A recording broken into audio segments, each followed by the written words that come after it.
हे dear learners, आज के इस लेक्चर में हम बात करेंगे डीएनए डैमेज एंड रिपेयर। तो देखिए, डीएनए डैमेज एंड रिपेयर एक बहुत ही इम्पॉर्टेंट टॉपिक है साइटोजेनेटिक्स का, जिसमें कि हम देखेंगे कि जो भी डैमेज्ड डीएनए है उस डैमेज्ड डीएनए का रिपेयर किस तरह से किया जाता है। तो मैं आपको पहले ही बता दूं, ये बहुत ही इम्पॉर्टेंट टॉपिक है। हालांकि पर्टिकुलरली इस टॉपिक की बात करें तो यहाँ पर जो हम डिस्कस करने वाले हैं वो आज के इस लेक्चर में हम पर्टिकुलरली जो नोट्स पॉइंट ऑफ व्यू है, मैं पहले ही बता दूं कि नोट्स पॉइंट ऑफ व्यू से ही हम डीएनए डैमेज और रिपेयर को एक्सप्लेन करेंगे। तो आप यहाँ पर देखिए कि डीएनए डैमेज और रिपेयर मैकेनिज़्म कौन कौन से होते हैं। तो जैसे कि हमें पता है कि जो भी हमारा डीएनए है, डीएनए के ऊपर सीक्वेंसेस होते हैं और जो भी डीएनए के सीक्वेंसेस हैं उनमें कोई ना कोई एरर्स जो है वो हो सकती है। जैसे मान लो कोई भी डीएनए का सीक्वेंस है तो उस डीएनए के सीक्वेंस में कोई एरर हो सकती है और उस एरर का जो रीज़न है माइट बी पॉसिबल, उस पर्टिकुलर एरर का जो रीज़न है वो कोई एक्सोजीनियस या फिर एंडोजीनियस सोर्स हो सकता है। कोई भी एक्सोजीनियस या फिर एंडोजीनियस सोर्स हो सकता है। अब एक्सोजीनियस सोर्स क्या है, जैसे कि कुछ एनवायरमेंटल फैक्टर्स आते हैं, जैसे कि रेडिएशंस हैं या फिर म्यूटाजेनिक केमिकल्स हैं या फिर कुछ माइक्रोबियल टॉक्सिन्स हैं, कुछ टेम्परेचर है। इसकी वजह से हो सकता है कि हमारा जो डीएनए है वो डैमेज हो जाए। या इसके अलावा और क्या हो सकते हैं, हमारे एंडोजीनियस सोर्सेज हो सकते हैं।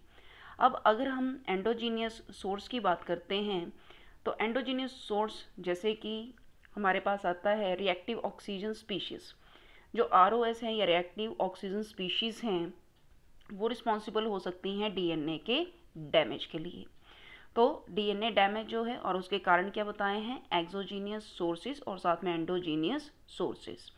अब अगर हम बात करते हैं डीएनए रिपेयर मैकेनिज्म के लिए, तो ज़रा ध्यान से आपने देखना है कि जो डीएनए का रिपेयर मैकेनिज्म है वो यूकैरियोट्स और प्रोकैरियोट्स में कैसा होगा, थोड़ा सा चेंज करके आएगा।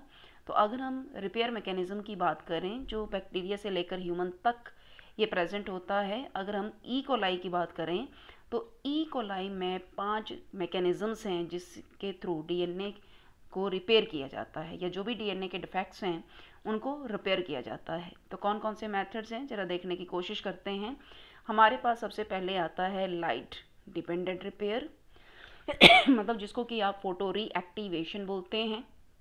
दूसरा आता है एक्सीजन रिपेयर, और एक्सीजन रिपेयर में हमारे पास आता है बेस एक्सीजन रिपेयर और साथ में आती है न्यूक्लियोटाइड एक्सीजन रिपेयर।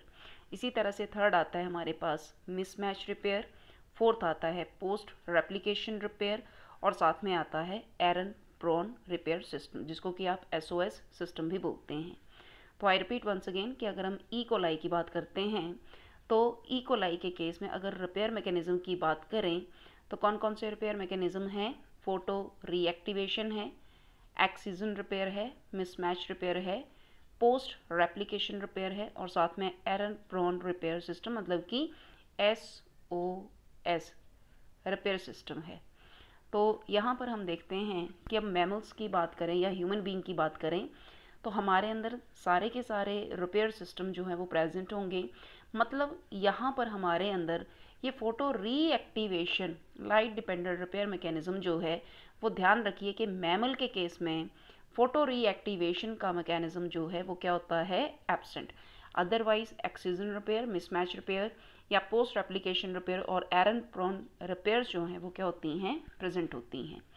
अब इसका कारण क्या है वो भी हम अभी बात करेंगे कि क्यों हमारे अंदर फोटो रीएक्टिवेशन जो है वो नहीं देखी जाती है। तो चलिए बात करते हैं सबसे पहले लाइट डिपेंडेंट रिपेयर मैकेनिज्म, या फिर आप इसको बोलते हैं फोटो रीएक्टिवेशन। तो देखो, फोटो रीएक्टिवेशन में क्या होता है, जैसे कि मान लो हमारे पास डीएनए है और उस डीएनए की खासियत ये है, उस बैक्टीरिया के डीएनए, बैक्टीरिया के अंदर ये खासियत होती है कि इनमें लाइट एक्टिवेटेड एंजाइम प्रेजेंट होता है जिसको कि हम बोलते हैं डीएनए फोटोलाइएज। तो डीएनए फोटोलाइएज एंजाइम जो है वो किस में प्रेजेंट होता है, बैक्टीरिया में प्रेजेंट होता है। अब मान लो जैसे ये हमारे पास बैक्टीरिया का ये डीएनए है और ये जो डीएनए है अगर वो किसी अल्ट्रावायलेट लाइट के एक्सपोजर में आता है तो उसकी वजह से क्या होगा, हो सकता है कि जो थायमिन है, थायमिन में क्या हो जाए, डाइमराइजेशन देखने को मिले। तो जो भी डीएनए है उसमें क्या हो जाएगा, थायमिन की क्या हो जाएगी, डाइमराइजेशन हो जाएगी। और जब थायमिन थायमिन आपस में जुड़ते हैं तो जो कौन सा बॉन्ड इसमें प्रेजेंट होता है, कोवलेंट लिंकेज या कोवलेंट बॉन्ड जो है वो क्या होगा, इसमें प्रेजेंट होगा। अब दरअसल क्या होता है कि मान लो नॉर्मली जो बैक्टीरिया है, बैक्टीरिया के अंदर ये जो फोटोलाइज इंजाइम होगा ये नॉर्मली इनएक्टिव फॉर्म में होता है। लेकिन जब कभी भी बैक्टीरिया में ये थायमिन डाइमर बन जाए तो उस वक्त क्या होगा, उस वक्त आप सोचने की कोशिश करें कि अगर ये थायमिन डाइमर जो है उसकी फॉर्मेशन हो जाती है तो उस वक्त क्या होगा कि जैसे कि आप देख रहे हैं यहाँ पर कि उस वक्त ये जो फोटोलाइएज इंजाइम है ये एक्टिव हो जाता है। फोटोलाइएज इंजाइम क्या हो जाएगा, उस वक्त पे एक्टिव हो जाएगा। तो जैसे देखिए कि हमारे पास जो थायमिन डाइमर है, जो कि आप देख रहे हैं कि एक थायमिन दूसरे थायमिन के 5 प्राइम और दूसरा 6 नंबर कार्बन के साथ क्या हुआ है, अटैच्ड हुआ है, मतलब कि थायमिन के डाइमर बन गए हैं। अब ये जो थायमिन के डाइमर बने हुए हैं, यहाँ पर क्या होता है, ये जो फोटोलाइएज इंजाइम है ये क्या कर जाता है, बाइंड अप कर जाता है। तो आप देख रहे हैं कि यहाँ पे क्या हुआ है, थायमिन के डाइमर बने हैं और इन थायमिन के डाइमर के ऊपर जो है कौन सा एंजाइम आया है, फोटोलाइएज एंजाइम। अब दरअसल होगा क्या कि ये जो फोटोलाइएज एंजाइम है ये क्या करता है, ये एंजाइम, इसके पास दो कंपोनेंट्स हैं, जैसे कि इसमें MTHF होता है और साथ में होता है FADH। तो ये जो MTHF और साथ में FADH है ये क्या करते हैं कि जैसे ही लाइट फोटोलाइएज के ऊपर पड़ेगी तो MTHF एक्टिव हो जाता है, जिसकी वजह से FADH जो है वो अपने इलेक्ट्रॉन्स रिलीज़ कर देगा। और जैसे ही इलेक्ट्रॉन्स रिलीज़ होते हैं तो जो आपको ये थायमिन का डाइमर नज़र आ रहा है, इनके बीच में जो डबल बॉन्ड है ये डबल बॉन्ड क्या हो जाता है, ब्रेक हो जाता है। तो जैसे ये डबल बॉन्ड ब्रेक होगा तो उसके बाद एंजाइम रिलीज़ हो जाएगा और जो भी डीएनए का स्ट्रैंड है ये आपको नॉर्मल स्ट्रैंड देखने को मिलेगा। तो मैं इसको एक बार फिर से एक्सप्लेन कर दूं यहाँ पे कि एक्चुअल में क्या हुआ कि मान लो कि जो भी हमारे पास बैक्टीरिया का डीएनए है वो अल्ट्रावायलेट रेडिएशन के रिस्पेक्ट में या इन्फ्लुएंस में जब आएगा तो जो उसमें थायमिन होंगे उसमें क्या बन जाएगा, डाइमर। अब जैसे ही थायमिन का डाइमर बनता है तो फोटोलाइएज एंजाइम जो है वो क्या होगा, एक्टिव, और ये थायमिन डाइमर के ऊपर आके बाइंड अप हो जाएगा। और जैसे ये फोटोलाइएज एंजाइम यहाँ पर एक्टिव होगा तो इसके पास क्या होते हैं, MTHF और FADH कंपोनेंट होते हैं जो कि इलेक्ट्रॉन को रिलीज़ करते हैं। और ये जो इलेक्ट्रॉन्स होंगे ये थायमिन डाइमर के अंदर ये जो कोवलेंट बॉन्ड है इस बॉन्ड को ब्रेक करते हैं और दोबारा से जो नॉर्मल डीएनए है उसकी फॉर्मेशन जो है वो कर देंगे। तो ये है हमारे पास फोटो रीएक्टिवेशन, जो कि किस में प्रेजेंट होती है, प्रोकैरियोट के केस में या बैक्टीरिया के केस में। अब क्योंकि जो ह्यूमन बीइंग हैं, ध्यान से सुनिए कि जो ह्यूमन बीइंग होते हैं उन ह्यूमन बीइंग में दरअसल ये फोटोलाइएज एंजाइम नहीं होता है। तो अगर ये फोटोलाइएज एंजाइम हमारे अंदर नहीं है तो obviously photo reactivation phenomena human being में नहीं होगा। तो ध्यान रखना है कि ये फिनोमेना कहाँ पर देखा जाता है, ये फिनोमेना देखा जाता है in case of bacteria. Hopefully आपको ये थोड़ा सा एक्सप्लेन हुआ होगा। इसी तरह से अब हम बात करेंगे एक्सीजन रिपेयर के लिए। अब देखते हैं कि एक्सीजन रिपेयर जो है वो किस तरह से देखी जाती है। अब जैसे कि जो भी एक्सीजन का मतलब होता है रिमूव करना। तो जो भी एक्सीजन का रिपेयर होगा किसी डैमेज्ड डीएनए में उसमें 3 स्टेप इन्वॉल्व होंगे, स्टेप 1, स्टेप 2 और साथ में स्टेप 3। देखिए स्टेप 1 में क्या किया जाता है, सबसे पहले जो डीएनए रिपेयर एंजाइम है जैसे कि एंडोन्यूक्लियस एंजाइम है वो सबसे पहले तो भाई आइडेंटिफाई करेगा कि कहाँ पर डैमेज हुआ है, और जहाँ पर भी उसको डीएनए में डैमेज नज़र आएगा उस डीएनए के साथ ये जो एंजाइम है ये वहाँ पे बाइंड अप हो जाएगा। मतलब कि पहले तो ये आइडेंटिफाई करेगा कि डैमेज हुआ कहाँ पे है, ठीक है, और नाम क्या है इसका, एंडोन्यूक्लियस एंजाइम। स्टेप नंबर 2 में क्या होगा, स्टेप नंबर 2 में अब आप सबको पता है कि एंडोन्यूक्लियस का काम कटिंग का होता है, ठीक है, और एंडोन्यूक्लियस जो है वो क्या मार्क कर देगा, यहाँ पे कट लगा देगा। डीएनए में क्या लगाएगा, कट जो है वो लगा कर देगा। जैसे कि मान लो ये हो गया। तो इसी तरह से ये डीएनए में क्या लग जाएगा, कट जो है वो देखने को मिलेंगे। स्टेप 2 में क्या होगा, डीएनए पॉलीमरेज आएगा। पॉलीमरेज जो है वो डीएनए के जो गैप है उसको या डैमेज्ड पेयर है उसको क्या करेगा, रिपेयर करेगा, सिंथेसाइज करेगा। और तीसरे स्टेप में क्या होता है, डीएनए लाइगेज आता है जो कि गैप को क्या कर देता है, सील अप कर देता है। तो 3 पॉइंट्स जो हैं वो आपने ध्यान रखने हैं कि एक्सिजन रिपेयर में सबसे पहले तो हमारे पास जो एंडोन्यूक्लियस एंजाइम है जहाँ पर डैमेज हुआ होगा उस डैमेज को, मान लो जैसे कि यहाँ पर क्या है, मान लो इस पॉइंट पे क्या हुआ है, डैमेज। तो सबसे पहले जहाँ पर डैमेज हुआ है वहाँ पे एंडोन्यूक्लियस एंजाइम आके सबसे पहले उस डैमेज में क्या लगाएगा भाई, कट लगाएगा। ठीक है, क्या करेगा, कट लगाएगा। कट लगाने के बाद यहाँ पर गैप क्रिएट होगा और गैप क्रिएट होने के बाद हमारे पास कौन सा एंजाइम आएगा, डीएनए पॉलीमरेज। और डीएनए पॉलीमरेज जो है वो इसको क्या करेगा, सिंथेसाइज करेगा। ठीक है, इसको दोबारा से क्या करेगा, सिंथेसिस करेगा। और जो हमारे पास जो लाइगेज है, लाइगेज का काम क्या होगा, वो एज अ ग्लू की तरह काम करता है, तो इसको दोबारा से बाइंड अप करता है। तो जैसा कि हमने आपको बताया कि जो भी एक्सिजन रिपेयर है वो 2 तरह की होती है। कौन कौन से टाइप्स की होती है, एक होती है बेस एक्सिजन रिपेयर, जैसे कि नाम से क्लियर हो रहा है यहाँ पर कोई एबनॉर्मल बेस या फिर कोई केमिकली मॉडिफाइड बेस लगा होगा उसको रिमूव किया जाएगा। और दूसरा कौन सा होता है, न्यूक्लियोटाइड एक्सिजन रिपेयर। तो इसमें क्या करते हैं हम, न्यूक्लियोटाइड को क्या करते हैं, रिमूव करते हैं या फिर रिपेयर करवाई जाती है। तो सबसे पहले आप देखिए बेस एक्सिजन रिपेयर। तो बेस एक्सिजन रिपेयर किस तरह से होगी, चलिए इसको डायग्राम के थ्रू ही हम क्या कर देते हैं, एक्सप्लेन कर देते हैं। तो जब कभी भी बेस एक्सिजन रिपेयर है उसके लिए भी एक एंजाइम काम करता है। उस एंजाइम को आप बोलते हैं डीएनए ग्लाइकोसाइलेज, जो कि एक तरह का क्या है, एंडोन्यूक्लियस है। और ये देखा गया है, ये जो ग्लाइकोसाइलेज एंजाइम है ये क्या करता है, ये एबनॉर्मल बेस जो है उसको क्या करेगा, डीएनए में रिकॉग्नाइज करेगा।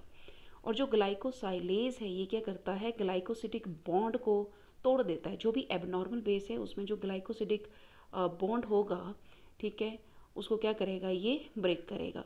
और ग्लाइकोसिडिक बॉन्ड को तोड़ने के बाद ये वहाँ पे ए प्यूरिनिक या ए पायरिमिडिनिक बेस या साइट जो है वो क्या करवा देता है, क्रिएट करवा देता है।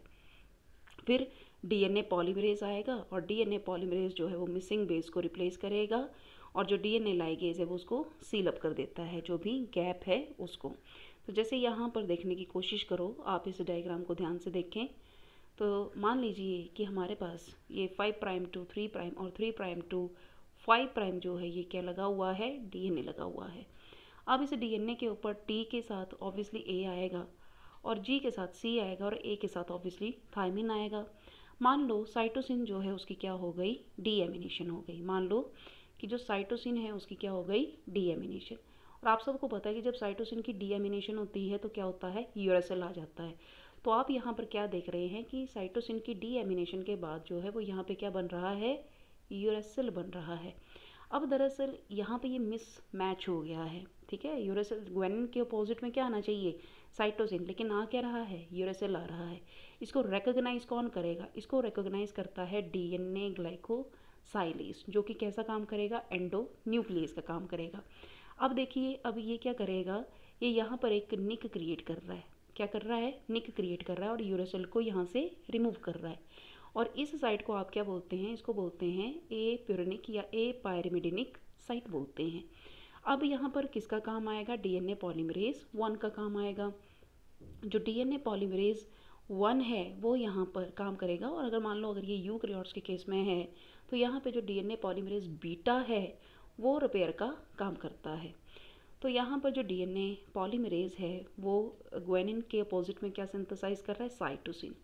और पॉलीमराइज करने के बाद जो डीएनए लाइगेज है वो किसका काम करेगा, ज्वाइनिंग का काम करेगा। तो फिर से हमारे पास जो नॉर्मल स्ट्रैंड है, जो भी डीएनए के नॉर्मल स्ट्रैंड है या सीक्वेंस है वो आपको यहाँ पर देखने को मिलेगा। इसको आप बोलते हैं बेस एक्सिजन रिपेयर। क्या बोलते हैं इसको, बेस एक्सिजन रिपेयर बोलते हैं। कि इसमें पर्टिकुलर जो मिसमैच्ड बेस है उसको रिमूव करके उसकी जगह पर करेक्ट वाला बेस जो है वो क्या किया जाता है, ऐड किया जाता है। अगर मान लो हमारे पास प्रोकैरियोटिक डैमेज है तो यहाँ पे डीएनए पॉलीमरेज 1 आएगा और अगर हमारे पास यूकैरियोटिक डीएनए है तो वहाँ पर कौन सा डीएनए काम करता है, पॉलीमरेज काम करता है बीटा। चलिए उसके बाद हम बात करेंगे कि न्यूक्लियोटाइड एक्सिजन रिपेयर। अब थोड़ा इसको ध्यान से सुनना, क्योंकि ये न्यूक्लियोटाइड एक्सिजन रिपेयर है, ना कि बेस एक्सिजन। तो न्यूक्लियोटाइड एक्सिजन रिपेयर जो है उसमें एक लार्ज लेजेंड्स जो हैं वो देखने को मिलता है। जैसे मान लो कि थायमिन का डाइमर ही आपको फॉर्म हो गया डीएनए में। तो जो भी हमारे पास न्यूक्लियोटाइड एक्सिजन रिपेयर है वो एक स्पेशल टाइप ऑफ एंजाइम का यूज़ करती है, जिसको आप बोलते हैं एक्जी न्यूक्लियेज का। और ये जो एक्जी न्यूक्लियेज होता है, इसका काम क्या होता है कि जो डैमेज्ड न्यूक्लियोटाइड है उसको ये कट लगा के बाहर निकालता है। तो अगर हम ई कोलाई एक्जी न्यूक्लियेज की एक्टिविटी जो है उसकी बात करते हैं, तो इसको अपने काम करने के लिए इसको 3 जीन की ज़रूरत पड़ती है। ठीक है, ई कोलाई के केस में 3 जीन की ज़रूरत पड़ती है। कौन कौन सी? वो होते हैं UVR-A, UVR-B और साथ में UVR-C। तो आप ध्यान देना कि न्यूक्लियोटाइड को रिमूव करने के लिए ई कोलाई के केस में 3 जीन की ज़रूरत पड़ेगी, UVR-A, UVR-B और साथ में UVR-C। अब दरअसल क्या है कि जो UVR-A है वो क्या है, ट्राइमेरिक प्रोटीन है। और ये क्या होता है, ट्राइमेरिक प्रोटीन जो कि UVR-A है ये 2 पॉलीपेप्टाइड का बना होता है, और साथ में UVR-B है जो कि क्या करते हैं, वो रिकॉग्नाइज करते हैं डिफेक्ट इन डीएनए। मतलब कि यहाँ पे डीएनए में अगर कोई डैमेज है या कोई न्यूक्लियोटाइड जो है उसको एक्साइज करना है, रिमूव करना है, तो यहाँ पर कौन कौन काम करेंगे, UVR-A और साथ में UVR-B उसको आइडेंटिफाई करते हैं। फिर bind it to and use the energy from ATP to bind DNA at the damaged site. तो A और B जो हैं वो कहाँ पर लग जाएंगे, डैमेज्ड साइट पर लग जाएंगे। अब उसके बाद क्या होगा कि जो हमारे पास UVR-A डाइमर है वो क्या करता है, वो तब रिलीज़ हो जाएगा और उसके बाद ये UVR-C प्रोटीन जो है उसको रिक्रूट कराता है UVR-B के साथ। मतलब कि पहले क्या लगे, पहले लगे A और B, उसके बाद जो है A रिमूव हो जाएगा और B के साथ क्या अटैच हो जाएगा, UVR-C अटैच हो जाएगा। UVR-B प्रोटीन जो है वो क्या करती है, क्लीवेज परफॉर्म करती है डैमेज्ड न्यूक्लियोटाइड की, कहाँ पे, 3 प्राइम साइड के ऊपर। और जो UVR-C प्रोटीन है वो इंसिजन बनाती है 5 प्राइम एंड के ऊपर। तो जो UVR-B है और UVR-C है उसका आपने थोड़ा ध्यान से सुनना है कि UVR-B जो है वो कहाँ पर कट लगाएगा, वो लगाएगा 3 प्राइम पर, और जो UVR-C है वो कहाँ पर कट लगाएगा, वो 5 प्राइम पर क्या लगाता है, कट लगाता है। इसी तरह से जैसे ये कट्स लग जाएंगे, मतलब कि न्यूक्लियोटाइड को रिमूव करना है और यहाँ पे अगर कट लग भी गए तो क्योंकि डीएनए की नेचर कैसी होती है, कॉइल्ड नेचर होती है, तो भाई उस कॉइलिंग को रिमूव करने के लिए हमारे पास क्या आता है, UVR-D जीन, जो कि डीएनए हेलिकेज सेकेंड जो है वो उसकी तरह काम करता है। और इसका मेन काम क्या होता है कि ये हमारे इस डीएनए की कॉइलिंग जो है उसको क्या करेगा, रिमूव करेगा। ठीक है जी। और लास्ट के स्टेप में क्या होता है कि डीएनए पॉलीमरेज 1 आता है जो कि यहाँ पे पॉलीमराइजेशन का काम करेगा, और जो भी गैप वगैरह होंगे उनको फिलअप करने का काम कौन करता है, डीएनए लाइगेज करता है। तो आप प्लीज़ यहाँ पर थोड़ा सा आपने ध्यान रखना है कि न्यूक्लियोटाइड एक्सिजन रिपेयर में UVR-A, UVR-B, UVR-C का बहुत इंपॉर्टेंट रोल आएगा, और साथ में आएगा UVR-D। ये सारे मिलकर यहाँ पर क्या करेंगे, न्यूक्लियोटाइड का रिपेयर परफॉर्म करेंगे। अब यहाँ पर एक डिजीज़ का रेफरेंस आता है जिसको बोलते हैं ज़ीरोडर्मा पिगमेंटोसम। तो जो ये ज़ीरोडर्मा पिगमेंटोसम है, इसका प्रॉब्लम क्या होता है कि अगर किसी की बॉडी में अगर ये UVR जीन जो है इनएक्टिव हो जाए किसी म्यूटेशन की वजह से, मान लो किसी म्यूटेशन की वजह से जो UVR जीन है वो अगर इनएक्टिव हो जाए, तो उस वक्त उस पर्सन को कौन सी प्रॉब्लम होती है, वो लाइट के लिए सेंसिटिव हो जाता है और उसको स्किन टाइप का कैंसर होता है जिसको बोलते हैं ज़ीरोडर्मा पिगमेंटोसम। अब इसी तरह से अगर हम रिपेयर की बात कर रहे हैं, ये तो हमने बात की प्रोकैरियोट के केस में। अगर यूकैरियोट के बारे में बात करें तो न्यूक्लियोटाइड रिपेयर के लिए जो हमारे जीन्स हैं वो थोड़े से अलग लगेंगे। जैसे कि आप देख रहे हैं यहाँ पे लगता है UVR-A को रिप्लेस करता है XPC, UVR-D को XPA प्लस XPD, और 3 प्राइम पे कट कौन लगाएगा, XPG लगाएगा, और 5 प्राइम पे कट कौन लगाएगा, XPF लगाएगा। तो थोड़ा सा जो नाम है उनको आपने ध्यान से रखना है कि कौन कौन से यहाँ पर कट वगैरह या इसका काम करेंगे। तो जैसे आप इस चीज़ को ध्यान से सुनिए, जो मैंने आपको अभी बताया न्यूक्लियोटाइड एक्सिजन रिपेयर, मान लीजिए ये हमारे पास नॉर्मल DNA है जिसमें कि 5 प्राइम टू 3 प्राइम और 3 प्राइम टू 5 प्राइम है, और यहाँ पर किसी वजह से ये थायमिन का डाइमर बन गया। और थायमिन डाइमर जो है अब हम इसको रिप्लेस करना चाहते हैं, रिपेयर करना चाहते हैं, तो यहाँ पर ट्राइमेरिक प्रोटीन लग जाएगी। रिकॉग्नाइज कौन करेगा, A और B, UVR-A UVR-B, ये DNA के साथ बाइंड अप हो जाएंगे। अब यहाँ पर क्या होगा कि यहाँ पर जो रिलीज़ हो जाएगी UVR-A सब यूनिट, जो UVR-A सब यूनिट है वो रिलीज़ हो जाएगी और यहाँ पर आ जाएगा UVR-C आ जाएगा। अब यहाँ पर आप देख रहे हैं कि क्या क्रिएट हो रहा है, निक क्रिएट हो रहा है। और जैसे ही UVR-C यहाँ से रिमूव होगा, हमारे पास क्या आएगा, UVR-D, जो कि हेलिकेज की तरह क्या करता है, काम करता है।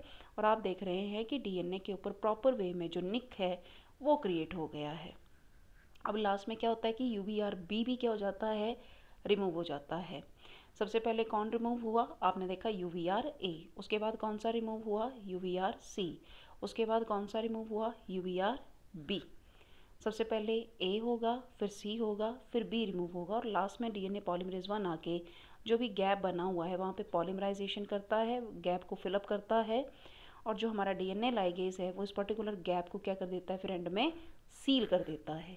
तो आप प्लीज़ यहाँ पर ध्यान रखना है कि कौन कौन से जीन्स जो हैं वो इस्तेमाल होते हैं न्यूक्लियोटाइड रिपेयर के लिए। तो बेस रिपेयर भी हमने पढ़ ली और साथ में हमने पढ़ ली न्यूक्लियोटाइड रिपेयर मैकेनिज़्म। तो थोड़ा आइडिया रखें कि अगर हम बात करेंगे बेस एक्सिजन में, तो यहाँ पे प्रोकैरियोट में ग्लाइकोसाइलेज का इस्तेमाल किया जाएगा, और अगर हम न्यूक्लियोटाइड की बात करेंगे तो UVR-A B C यूज़ होंगे आपके प्रोकैरियोट्स में, और XPC XPA XPD या XPG या XPF किस में यूज़ होंगे, यूकैरियोट्स में यूज़ होंगे। तो ये थोड़ा सा आपने ध्यान रखना है कि किस तरह से रिपेयर मैकेनिज़्म जो है वो देखने को मिलता है। चलिए, तो होपफुली आपको यहाँ तक का पॉइंट जो है वो क्लियर हुआ होगा कि कौन कौन सी रिपेयर सिस्टम्स जो हैं वो यहाँ पे देखने को मिल रहे हैं, जिसमें कि हमने अभी बात की है फ़ोटो रीएक्टिवेशन की, कि फ़ोटो रीएक्टिवेशन से किस तरह से डैमेज को रिपेयर किया जाता है, मतलब कि कैसे थायमिन का डाइमर बनता है, फोटोलाइएज उसको आइडेंटिफाई करता है, और जो इलेक्ट्रॉन्स निकलते हैं वो थायमिन डाइमर के कोवलेंट बॉन्ड को ब्रेक करते हैं, और नॉर्मल DNA जो है वो हमारे पास बन के आता है। और एक्सिजन रिपेयर में हमने बेस एक्सिजन किया, तो बेस एक्सिजन में हमने बताया कि किस तरह से अगर कोई गलत बेस लग जाता है तो कैसे ग्लाइकोसाइलेज जो है उसको रिमूव करेगा और DNA पॉलीमरेज उसको रिपेयर करता है। और न्यूक्लियोटाइड के केस में हमने UVR-A UVR-B UVR-C जो है उसके कॉन्सेप्ट में हमने स्टडी कर लिया है। अब अगर हम थोड़ा सा आगे की तरफ मूव करने की कोशिश करें तो हमारे पास आती है मिसमैच रिपेयर। नेक्स्ट हमारे पास क्या आती है, मिसमैच रिपेयर। तो मिसमैच का मतलब क्या होता है, मिसमैच का मतलब ये होता है जैसे कि आप यहाँ पर देख ही रहे हैं कि ये हमारे पास 5 प्राइम टू 3 प्राइम और 3 प्राइम टू 5 प्राइम है, और कायदे से आप सबको पता है कि अगर हमारे पास G लगा हुआ है तो G के अपोजिट में C लगना चाहिए, लेकिन यहाँ पे क्या लगा हुआ है, थायमिन लगा है, तो इसको आप क्या बोलोगे, इसको आप बोलोगे मिसमैच बोलेंगे। तो थोड़ा सा आप ध्यान रखो कि जो भी मिसमैचिंग है उसमें क्या होता है कि एक स्ट्रैंड जो है जो कि नॉन डैमेज्ड पार्ट होता है, हमें कैसे पता चलेगा कि मिसमैच कहाँ पे हुआ है। अब यहाँ पर देखा जाए तो मान लो अब ये G और T का फिनोमेना है, तो हम कैसे पता लगाएंगे कि G में मिसमैचिंग है कि T में मिसमैचिंग होगी। तो आप इसमें ध्यान रखना कि जो हमारे पास एक स्ट्रैंड होता है जो नॉन डैमेज्ड होता है वहाँ पर देखी जाती है मिथाइलेशन, तो जो नॉन डैमेज्ड पार्ट होगा वहाँ पे क्या होगी, मिथाइलेशन देखी जाएगी, और उसके बदले में जो दूसरा स्ट्रैंड होगा जो कि जिसमें कि डैमेज है उसमें क्या देखा जाएगा, वो अनमिथाइलेटेड होगा या नॉन मिथाइलेटेड होगा। मतलब कि मिथाइलेशन है कि मिथाइलेशन नहीं है, वहीं से हमें पता चलेगा कि मिसमैच हुआ है कि नहीं हुआ है। तो आप प्लीज़ ध्यान रखना कि जो हमारे पास नॉर्मल DNA है वहाँ पे मिथाइलेशन होगी, और जो डैमेज्ड पोर्शन होगा वहाँ पे मिथाइलेशन नहीं हुई होगी। तो जैसे कि जो भी हमारे पास मिसमैच रिपेयर होती है डीएनए की ई कोलाई में, वहाँ पर 4 जीन इस्तेमाल होते हैं। कौन कौन से इसमें यूज़ होते हैं? Mute H, mute L, mute S और साथ में म्यूट यू। तो आप ध्यान रखो कि यहाँ पे mute H, mute L, mute S और म्यूट यू जो है वो क्या होंगे? यूज़ होंगे। अब इस एंजाइम का एक एक करके हम जो फंक्शन है वो भी देखेंगे कि क्या क्या फंक्शन है। जैसे कि सबसे पहले इस बात का पता कौन लगाएगा कि मिसमैच हो चुका है? तो देखो, जहाँ पर भी मिसमैच हुआ होगा उसको आइडेंटिफाई करने के लिए, उसे रिकॉग्नाइज करने के लिए हमारे पास आता है म्यूट एस। तो सबसे पहले मिसमैच को आइडेंटिफाई करने के लिए हमारे पास क्या आएगा? म्यूट एस आएगा, जो कि रिकॉग्नाइज करता है मिसमैच, और ये यहाँ पर बाइंड हो जाएगा और ये रिपेयर प्रोसेस को क्या करता है? स्टार्ट करता है। उसके बाद क्या आएंगे हमारे पास? उसके बाद हमारे पास आएंगे जैसे कि म्यूट एच और साथ में आएगा म्यूट एल आएगा। तो जो भी हमारे पास म्यूट एच और म्यूट एल हैं उसका थोड़ा सा ध्यान रखना है आपने कि ये जो प्रोटीन होती हैं ये म्यूट एस के साथ ज्वाइन होती हैं।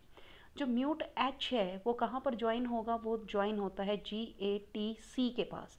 तो आप देख रहे हैं कि जहाँ पे GATC का कंपोनेंट है वहाँ पर क्या ज्वाइन हुआ है? म्यूट एच की ज्वाइनिंग हुई है। ठीक है, तो ये GATC specific exonuclease activity है और ये क्या करता है? जो अनमिथाइलेटेड स्ट्रैंड है उसको GATC साइड से क्या करेगा? क्लीव ऑफ कर देगा।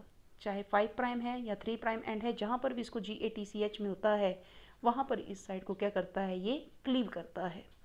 और जो भी सब्सीक्वेंट एक्सिजन प्रोसेस है उसके लिए म्यूट एस और साथ में क्या चाहिए? Mute L. तो आप देख रहे हैं कि म्यूट एस के साथ यहाँ पर म्यूट एल जो है वो साथ में लगा है और यहाँ पे लगा है म्यूट एच लगा हुआ है। तो जो हमारा म्यूट एल है और साथ में डीएनए हेलिकेज सेकेंड जिसको कि म्यूट यू बोल रहे हैं, वो भी आपको यहाँ पर क्या क्या है? रिक्वायर्ड है। तो यहाँ पर क्या होगा कि ये जो हमारा म्यूट एल है ये एक्चुअल में म्यूट एच के साथ इंटरैक्शन करता है और इंटरैक्शन करने के बाद एक लूप जो है उसको तैयार कर देता है।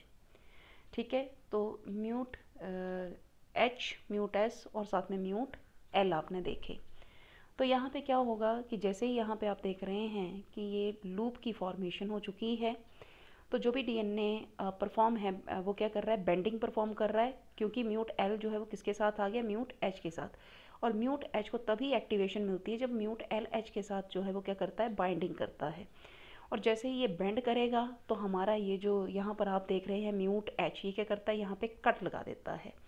तो जैसे ही ये कट लगाएगा तो आप देख रहे हैं कि यहाँ पे क्या क्रिएट हो गया है? गैप क्रिएट हो गया है। और अनवाइंडिंग का जो काम करता है वो करता है UVRD करता है। फिर यहाँ पे डीएनए पॉलीमरेज आएगा। डीएनए पॉलीमरेज जो है वो इसको पॉलीमराइज करेगा और पॉलीमराइजेशन करने के बाद जो हमारा डीएनए लाइगेज है वो क्या करता है? ग्लू की तरह काम करता है और जो भी छोटे से गैप हैं उनको रिपेयर कर देता है। तो एक बार दोबारा से सुनने की कोशिश करो कि मिस मैच पेयरिंग में क्या होगी। आई रिपीट वंस अगेन कि इसमें आप mute S, mute H, mute L, mute you का काम याद रखेंगे कि सबसे पहले जहाँ पर भी मिसमैच हुआ है उसको कौन आइडेंटिफाई करेगा भाई? उसको आइडेंटिफाई करेगा हमारा म्यूट एस। म्यूट एस के साथ क्या लगेगा? Mute L. और जो भी हमारे पास मिथाइलेटेड साइट है वहाँ पर क्या लगेगा? Mute H. म्यूट एल किस एच को क्या करता है? इंटरेक्ट करता है, यहाँ पे डीएनए की फोल्डिंग करेगा और एच जैसे ही एक्टिवेट होगा तो ये क्या कर देता है? क्लीवेज शो कर देता है, मतलब कि कट लगा देता है। कट लगाने के बाद जो डीएनए पे गैप आएगा उसको कौन भरता है? DNA polymerase 1। और जो डीएनए पॉलीमरेज 1 है वो गैप क्रिएट करने के बाद जो लाइगेज है वो उसको फिलअप करेगा। तो इस तरह से हमारे पास मिस मैच रिपेयर जो है वो क्या हो जाएगी? परफॉर्म हो जाएगी। तो आप प्लीज़ ध्यान रखना म्यूट एच, एल, एस और साथ में क्या आएगा? यू आएगा यहाँ पे। इसी तरह से थोड़ा सा हम बात करेंगे पोस्ट रेप्लिकेशन रिपेयर या रिकॉम्बिनेशनल रिपेयर के लिए। तो पोस्ट रेप्लिकेशन रिपेयर या फिर रिकॉम्बिनेशनल रिपेयर जो है इसको आपने ध्यान से सुनना है कि when DNA polymerase III encounter the distortion in the template strand, it progress to block। मतलब कि जब भी DNA polymerase III, क्योंकि मेन रेप्लिकेटिंग एंजाइम है प्रोकैरियोट्स में। तो जैसे ही इसको लगता है कि भाई डीएनए में कोई ना कोई डिस्टॉर्शन आ रही है उसके टेम्पलेट में, तो ये आगे मूव करना बंद कर देता है। और जो भी डैमेज आएगा उसको रिपेयर कैसे किया जाता है? By the help of homologous strand of the DNA.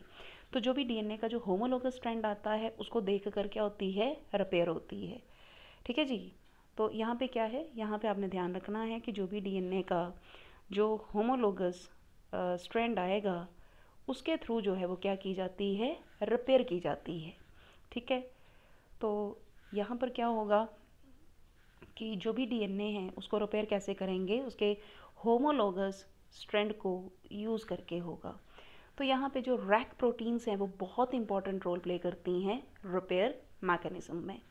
तो कौन कौन सी रैक प्रोटीन जो हैं वो यहाँ पर काम करेंगी वो आप ध्यान से सुनिए। सबसे पहले हमारे पास आती है रैक सी, उसके बाद हमारे पास आएगी rec B, rec D, rec ए।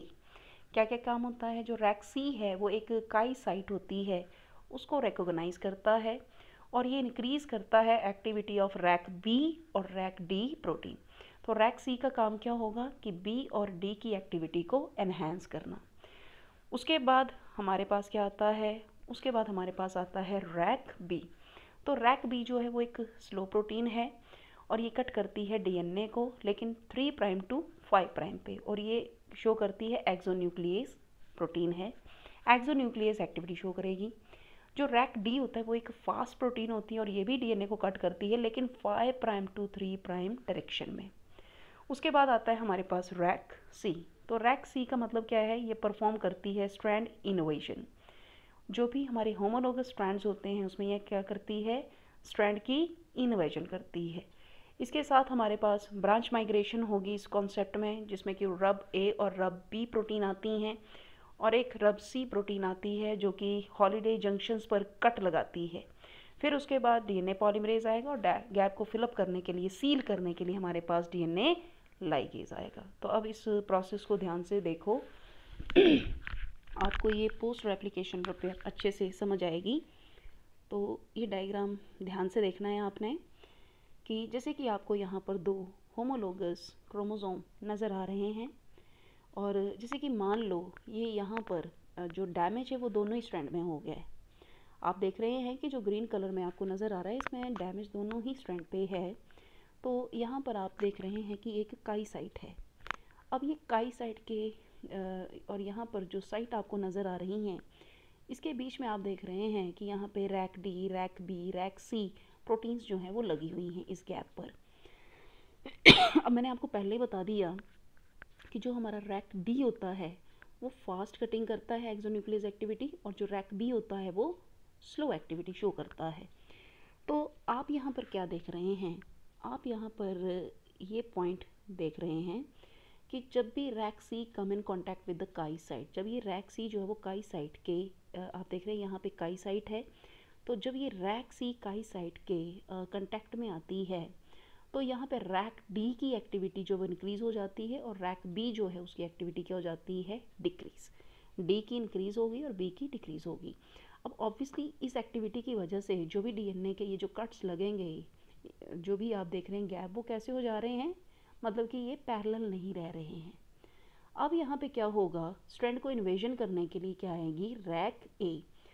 अब जैसे ही रैक ए आएगा तो आप यहाँ पर क्या देख रहे हैं कि जो हॉलिडे जंक्शन जो है मतलब कि इन्वेजन हो रहा है। आप देख रहे हैं कि ये जो ग्रीन कलर है ये इस ऑरेंज कलर के साथ क्या कर रहा है? इन्वेजन कर रहा है।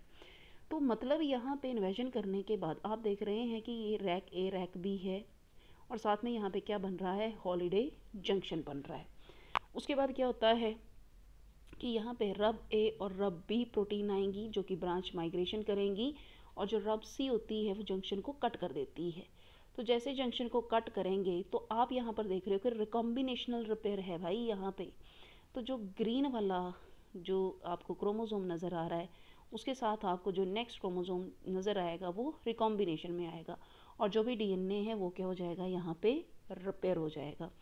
सो this is known as post replication repair या फिर रिकॉम्बिनेशनल रिपेयर, जिसमें कि थोड़ा ध्यान रखना कि काई साइट बहुत इंपॉर्टेंट रोल प्ले करती है और जो भी काई साइट है उसको रिकॉग्नाइज करने के लिए हमारे पास कौन कौन सी प्रोटीन आएंगी, रैक सी, ए और बी आएगी। बस थोड़ा ध्यान रखें कि जो काई साइट है उसको रैक सी आइडेंटिफाई करता है, रैक बी कट लगाता है, रैक डी भी कट लगाता है, लेकिन फास्ट कट कौन लगाएगा, रैक डी, और बी स्लो लगाता है।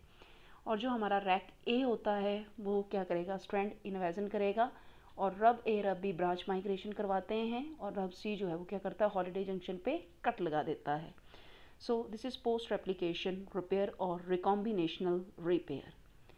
अब लास्ट हम बात करेंगे, जो लास्ट यहाँ पर रिपेयर आएगी इसको हम बोलते हैं, जो कि एरर प्रॉन रिपेयर सिस्टम है, SOS repair, very very important. अब हम बात करेंगे SOS रिपेयर जिसको कि हम बोलते हैं सेव आवर सोल रिपेयर। अब कैसे हमारी सोल सेव होगी वो देखने की कोशिश करो। और ये एरर प्रॉन रिपेयर है, क्यों है, क्योंकि भाई यहाँ पे DNA पॉलीमरेज 5 जो है वो पॉलीमरेज एक्टिविटी को परफॉर्म करता है, और उसकी खासियत ये है कि वो पॉलीमराइजेशन तो कर देता है लेकिन उसमें प्रूफ रीडिंग का प्रोसेस नहीं होता है। इसी वजह से इसको हम क्या बोलते हैं, एरर प्रॉन रिपेयर सिस्टम बोलते हैं। तो जैसे कि बहुत सी सेल ऐसी होती हैं जिसमें क्या होता है, that enable them to synthesize DNA repair enzyme, तो उसमें एक इमरजेंसी के दौरान रिपेयर सिस्टम जो है वो चलता है। तो जो बेस्ट स्टडी एग्जांपल है SOS रिस्पॉन्स का वो हम ई कोलाई में देखते हैं। तो जो भी SOS रिस्पॉन्स है उसको कोऑर्डिनेशन किया जाता है, सेलुलर रिस्पॉन्स बोलते हैं ई कोलाई में, and aid is survival of the organism by affecting the expression of the protein. तो जैसे कि ये उस वक्त देखा जाता है कि जब कोई भी सेल डिवीजन हो रही है, रेप्लिकेशन हो रही है, रिकॉम्बिनेशन हो रही है, या फिर एक्सिजन रिपेयर है, उस वक्त पे किस तरह से एरर्स जो हैं वो देखी जा रही हैं सेल में, तो सेलुलर रिस्पॉन्स जो है वो देखे जाते हैं। तो जो भी हमारे पास SOS रिस्पॉन्स जीन्स हैं वो इंड्यूस होते हैं जब भी आप जो बैक्टीरिया है उसके क्रोमोसोम में अगर हद से ज़्यादा डैमेज हो जाए तो उस वक्त पे SOS रिपेयर चलती है। So many are involve in the DNA repair and mutagenesis. The basic mechanism of the regulation is relatively quite simple, बहुत ही सिंपल है SOS रिपेयर सिस्टम।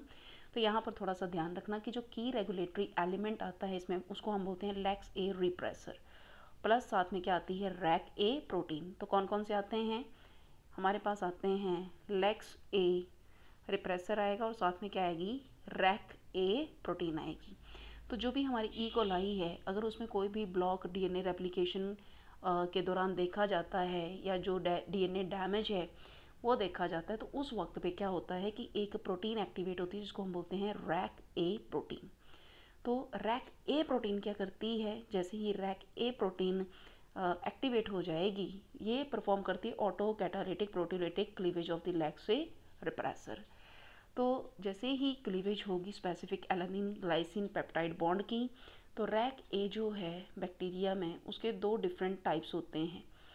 इसमें एक एक्ट करता है को प्रोटीएज और एक स्टिमुलेट करता है प्रोटीएज एक्टिविटी को। और इसका काम क्या है, इसका एक और काम आता है, जैसे कि they also promote base pairing between the single strand of the DNA and it's component in the double stranded DNA। जो लैक्स ए रिप्रेसर है वो रेगुलेट करता है transcription of all the SOS gene. तो जितने भी SOS जीन होंगे उनकी रेगुलेशन, उनकी ट्रांसक्रिप्शन कौन करवाएगा, लैक्स ए रिप्रेसर करता है। Lex A repressor SOS response gene by binding to a 20 base pair stretch of the DNA, जिसको कि हम बोलते हैं SOX बॉक्स बोलते हैं। When genome is subjected to heavy damage through, जैसे कि मान लो DNA के ऊपर अल्ट्रावायलेट रेज आ रही हैं और DNA में बहुत ही या कोई रिएजेंट्स अटैक कर रहे हैं, उस वक्त पे अगर हैवी डैमेज हो चुका है तो उस वक्त पे ये SOS रिपेयर जो है वो क्या करती है, काम करती है। So higher level of DNA damage effectively bring normal DNA replication to halt, क्योंकि जब इतना ज़्यादा डैमेज हो जाएगा तो DNA की रेप्लिकेशन कुदरती कैसे हो जाएगी, स्टॉप हो जाएगी। और उस वक्त पे जो भी हमारे पास जो DNA है उसमें बहुत बड़ा लेजेंस वगैरह जो हैं वो प्रोड्यूस हो जाती हैं।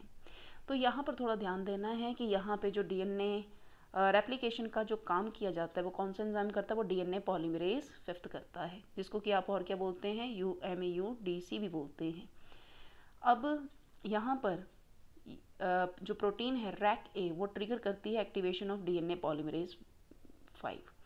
तो डीएनए पॉलीमरेज को कौन एक्टिव करेगा? Rec A protein. जो UMUD है या UMU फॉर डीएनए म्यूटेजन है, protein is cleaved to UMD when Rec A is activated, the cleavage event activate UMD। आप इसको सिंपल सा समझने की कोशिश करो कि हमारे पास ये UMUD है, इसके पास आया रैक ए और यहाँ पे बना UMUD- और जब UMUC आया तो हमारे पास बना UMUD2-C।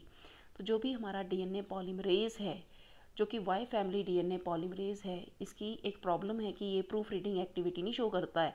मतलब ये 3' to 5' एक्सोन्यूक्लियस एक्टिविटी शो नहीं करता है। तो इस वजह से अगर ये रिपेयर होती भी है SOS रिपेयर, तो इसको हम एरर प्रॉन बोलते हैं, ठीक है, क्योंकि इसमें मतलब कि एरर के चांसेस ज़्यादा हैं। So because of proper base pairing is affected, it is impossible at a site of lesion this translation DNA synthesis is an error prone। तो आप इसको ना थोड़ा सा डायग्राम के थ्रू देखने की कोशिश करो। जैसे कि देखो हमारे पास डीएनए डैमेज हुआ है, मान लो हैवी डैमेज है, वहाँ से सिग्नल जाएगा और सिग्नल की वजह से रैक ए प्रोटीन जाएगी। अब ये जो रैक ए प्रोटीन है ये मैसेज देती है ऑटो कैटालिसिस के लिए। ये लैक्स ए जो कि इनहिबिटर है ऑपरॉन का, ये रैक ए प्रोटीन क्या करेगी? ऑटो कैटालिसिस करवा देगी। अब और क्या होता है यहाँ पे, आप इस डायग्राम में देख रहे हैं कि ये यहाँ पे आरएनए पॉलीमरेज है, यहाँ पे प्रोमोटर रीजन है, ऑपरेटर है, और यहाँ पे जो भी स्ट्रक्चरल जीन है वो आपको नज़र आ रहे हैं। तो आप यहाँ पे देख रहे हैं कि यहाँ पे जो इनहिबिटर है उसने क्या किया है, यहाँ पे ये है लैक्स ए जो कि इनहिबिटर है, और यहाँ पे जो SOS बॉक्स है ये कैसा है? इनएक्टिव है, कोई mRNA कोई प्रोटीन नहीं बन रहा है। जो भी हमारा लैक्स है वो become inactive due to Rec A protein, क्योंकि रैक ए प्रोटीन जो है वो लैक्स ए को क्या करके रखती है? बंद करके रखती है। तो SOS काम नहीं कर रहा है। लेकिन आप यहाँ पे देख रहे हैं कि जैसे ही कोई डैमेज हो रहा है, जैसे ही कोई ऑटो कैटालिसिस हो रही है रैक ए प्रोटीन की, तो आप देख रहे हैं कि जो SOS बॉक्स है वो क्या हो गया? एक्सप्रेस हो गया। और जैसे ही ये एक्सप्रेस हो जाएगा तो ऑब्वियसली सीधी सी बात है, यहाँ पे लैक्स ए जो है वो ख़त्म हो चुकी है, तो हमारा जो mRNA है वो बनने शुरू हो जाएगा, UMUD बनने शुरू हो जाएगा और डीएनए पॉलीमरेज अपनी एक्टिविटी शुरू कर देगा। तो यहाँ पर क्या होता है, मतलब सिंपल सी बात ये है कि अगर लैक्स ए इनहिबिटर लगा है तो SOS रिपेयर जो है वो बंद होगी, और अगर लैक्स ए इनहिबिटर को रिमूव कर दिया गया है रैक ए के द्वारा तो SOS रिपेयर जो है वो क्या हो जाती है? शुरू। लेकिन SOS रिपेयर का प्रॉब्लम ये है कि ये एरर प्रोटीन होती है, एरर प्रॉब्लम्स होती हैं इस रिपेयर में। क्यों? क्योंकि यहाँ पर डीएनए 5th पॉलीमरेज जो है वो क्या कर रहा होता है? काम, और इसके पास प्रूफ रीडिंग एक्टिविटी जो है वो नहीं है। तो इस सब के साथ हमने डीएनए रिपेयर मैकेनिज्म जो है वो क्या कर लिया है? कंप्लीट कर लिया है। तो आपको जो भी ये स्लाइड है, जो भी PDF है, वो आपको डिस्क्रिप्शन बॉक्स में मिल जाएगी। सो this is all about DNA damage and repair. So thank you so much for watching this lecture. Thank you so much.